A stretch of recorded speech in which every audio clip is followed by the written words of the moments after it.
Las cifras de violencia intrafamiliar son verdaderamente alarmantes.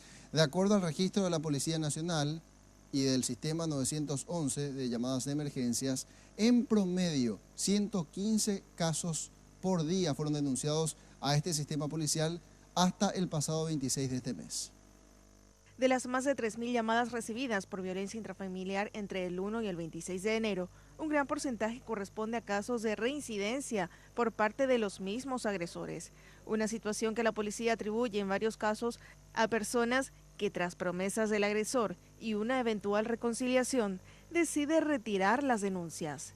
En otros casos, se produce la violación a las restricciones aplicadas por la justicia en cuanto al acercamiento del agresor y la víctima. Al respecto, aseguran que no son pocos los casos en que estas órdenes de alejamiento son violadas por no romper el vínculo entre padres agresores y los hijos. Tenemos la prohibición del supuesto autor de acercarse hasta la casa de la víctima, pero ¿qué tenemos también? Tenemos el régimen de relacionamiento con el hijo. Y cuando el hijo es muy pequeño, ¿cómo hacemos para que el padre pueda verle al hijo sin llegar hasta la casa? Entonces, son situaciones que ameritan un trabajo no solamente de la Policía Nacional, sino también con otras instituciones encargadas en lo que hace a violencia intrafamiliar. Pero no todos los casos de agresiones intrafamiliares tienen como víctimas a las mujeres.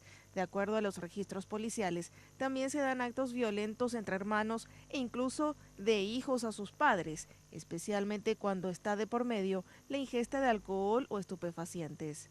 En donde hijos golpean a padres, también tenemos casos de nietos que pegan a abuelos, y con una investigación del hecho siempre está la droga de por medio. Lastimosamente tenemos también casos de robos en la familia, en donde el hijo es adicto a la droga y para su droga tiene que robar de la casa, violentar a veces lugares donde se encuentra dinero, son pillados por los padres y ahí se generan los hechos de violencia.